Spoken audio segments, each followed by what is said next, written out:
आज हम सामाजिक प्रतिमानों के अंतर्गत जन रीतियाँ क्या हैं, उनकी क्या विशेषताएं हैं, क्या महत्व है हमारे जीवन में, इसका अध्ययन करते हैं। तो जन रीतियाँ, इसका सर्वप्रथम नाम समनर ने, समाजशास्त्री थे समनर, उन्होंने अपनी पुस्तक फॉकवेज यानी जन रीतियों में 1904 में इस शब्द का सर्वप्रथम प्रयोग करा था। तो जन रीतियाँ हैं वो दो शब्दों से मिलकर बना हुआ है, फॉक प्लस वेव यानी फॉकवेज, जिसका अर्थ होता है जन प्लस रीतियाँ। समनर जन रीतियों को सामाजिक संबंधों का आधार मानते हैं। इसके संदर्भ में जैसा कि वीर स्ट्रीट ने लिखा है कि कोई भी समाज इनके बिना नहीं रह सकता है। ये सामाजिक ढांचे के अंग हैं और सामाजिक संस्था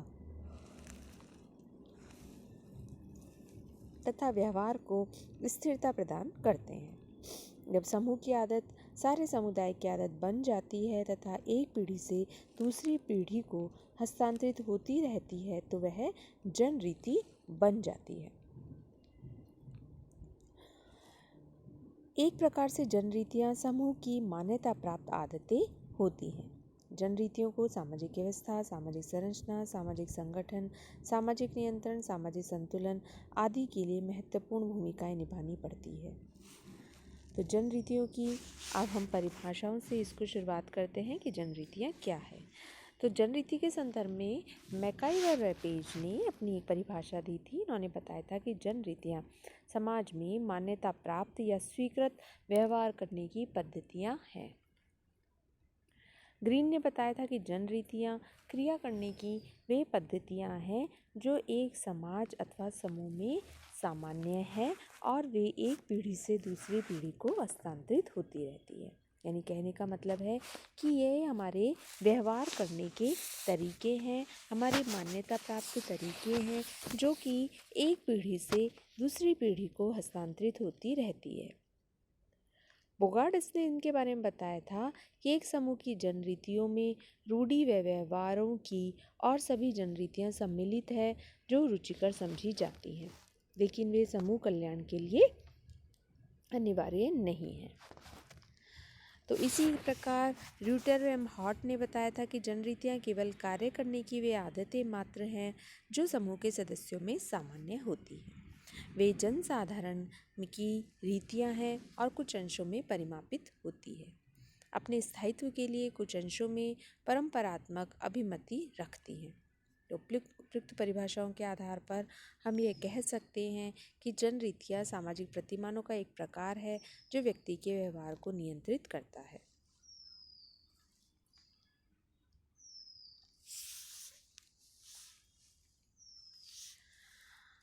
ये स्वीकृत व्यवहार करने के तरीके होते हैं जो एक पीढ़ी से दूसरी पीढ़ी में हस्तांतरित होते रहते हैं। एक पीढ़ी से ये दूसरी पीढ़ी में हस्तांतरित होते हैं। जन रीतियाँ ये अपरिवर्तनशील होती है, लेकिन इसमें कभी कभी थोड़ा बहुत परिवर्तन होता रहता है तथा ये आवश्यकताओं की पूर्ति करती हैं एवं इनका उल्लंघन करने पर कानूनी कार्रवाई नहीं की जा सकती है क्योंकि अनौपचारिक होती हैं।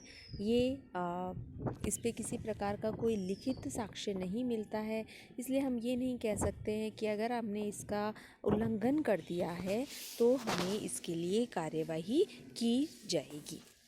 अब हम बात करते हैं जन रीति की विशेषताओं के संदर्भ में। तो जन रीतियाँ मानव की आवश्यकताओं, उद्देश्यों आदि पूर्ति के साधन हैं। जन रीतियाँ सामाजिक व्यवहार करने की समाज द्वारा मान्यता प्राप्त स्वीकृत कार्यप्रणालियाँ हैं तथा व्यक्ति इनका पालन सामान्यतः अचेतन अवस्था में करता है। ये मुश्किल से ही चेतन अवस्था में मस्तिष्क में प्रवेश करती हैं। तो फर्स्ट हम इसकी विशेषताएं बताते हैं। आवश्यकताओं की पूर्ति में सहायक, ये व्यक्ति की आवश्यकताओं की पूर्ति करती हैं, उनमें उसके उद्देश्यों की पूर्ति करने में सहायक सिद्ध होती है। ये व्यवहार करने की समाज द्वारा मान्यता प्राप्त स्वीकृत कार्यप्रणालियाँ भी होती है तथा व्यक्ति इसका पालन अचेतन अवस्था में करता है। यानी उसके चेतन मस्तिष्क में मुश्किल से ही प्रवेश करती हैं, यानी सोच समझकर ये नहीं किया जा सकता, अपितु अचेतन अवस्था में ये कार्य होता है, क्योंकि यह उसके बचपन से ही समाजीकरण द्वारा उसके मस्तिष्क में प्रवेश करवा दिया जाता है कि उसे किस तरह का व्यवहार करना है।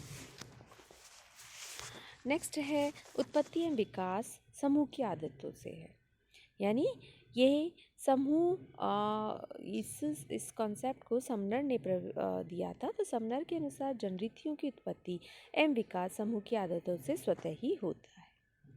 जनरीतियाँ अनौपचारिक होती हैं, जनरीतियाँ असंगठित होती हैं, इनका व्यवहार करने का अनौपचारिक तरीका होता है, यानी ये लिखित नहीं होती, यह लिखित होती है, असंगठित होती है, अप्रत्यक्ष होती है एवं अचेतन होती है। जनरीति की संख्या समाज में अनंत होती है तथा इनकी सूची बनाना भी बहुत कठिन होता है। ये मानव समाज संस्कृति के लिए अत्यंत उपयोगी सिद्ध होती है। जनरीति मानव व्यवहार में एकता, एकरूपता, व्यवस्था एवं संतुलन बनाए रखती है, ऐसा बेबिस्टीड ने लिखा था। जनरीतियाँ सार्वभौमिक होती हैं, यानी जहाँ जहाँ मानव समाज है वहाँ वहाँ जनरीतियाँ पाई जाती हैं। इस संदर्भ में दुर्किम का कहना है कि ये सामाजिक तथ्य हैं, ये व्यक्ति से बाह्य होते हैं, व्यक्ति पर नियंत्रण करते हैं, क्योंकि दुर्किम ने सामाजिक तथ्य का कॉन्सेप्ट दिया था। तो ये सामाजिक तथ्य जनरीतियाँ में ही शामिल है, क्योंकि जनरीतियाँ ही मानव व्यवहार के पर इनडायरेक्ट रूप से उस पर नियंत्रण रखती है तथा ये व्यक्ति से बाहर होती है, व्यक्ति पर नियंत्रण रखती है। नेक्स्ट है इसकी प्रकृति स्थायी होती है, ये कई पीढ़ियों तक हस्तांतरित होती रहती है। जनरीति का उल्लंघन करना तथा समाज की अवहेलना करना माना जाता है। अभी हमने इससे पहले चर्चा करी थी कि यद्यपि इसके उल्लंघन करने पर हमारे ऊपर किसी प्रकार की कोई कानूनी कार्यवाही नहीं होगी, लेकिन क्योंकि ये अनौपचारिक है, अलिखित है, फिर भी समाज में इसका अपना एक अस्तित्व है।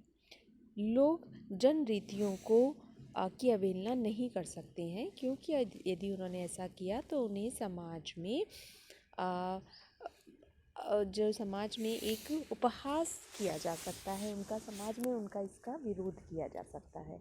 तो व्यक्ति जिस समाज में रहता है उस समाज में वह अपना अस्तित्व, अपना उपहास स्वीकार नहीं कर सकता है, तो वह इस सब से बचने के लिए यह कार्य करता है। तो इस प्रकार जनरीतियाँ जो है वो समाज में इसका उल्लंघन, इसकी अवहेलना नहीं की जा सकती है। नेक्स्ट हम बात करते हैं जनरीतियों का महत्व। तो जनरीतियों का सामाजिक जीवन में बहुत महत्व है।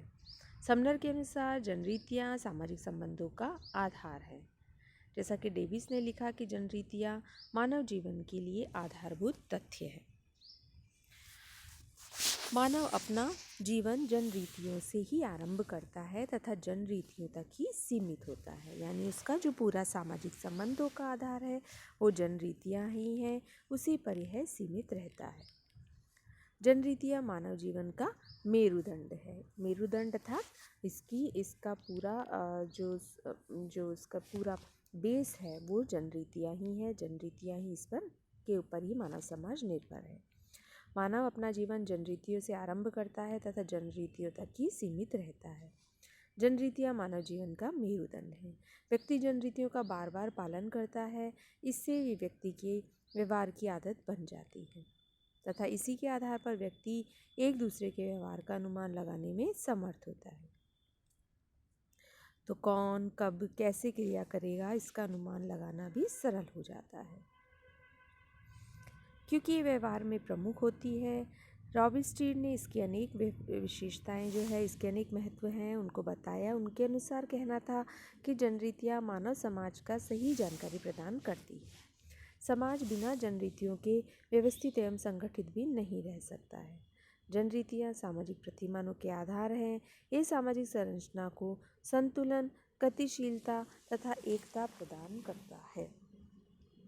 जनरीतियाँ समाज में एक रूपता लाने में सहायता प्रदान करती हैं। जनरीतियाँ मानव की आवश्यकताओं, इच्छाओं एवं मनोकामनाओं को भी पूर्ण करने के समाज द्वारा मान्यता प्राप्त तरीके होते हैं। ये समाज के सदस्यों के व्यवहार, प्रतिमानों, प्रतिस्पर्धा आदि को व्यवस्थित करती हैं। जनरीतियाँ सामाजिक नियंत्रण के महत्वपूर्ण साधन भी होते हैं। ये एक पीढ़ी का संचय दूसरी पीढ़ी को हस्तांतरित करता है। तो इस प्रकार जो है वो जनरीतियाँ मानव व्यवहार के एक तरीके होते हैं। इससे आगे का अध्ययन हम नेक्स्ट क्लास में करते हैं। धन्यवाद।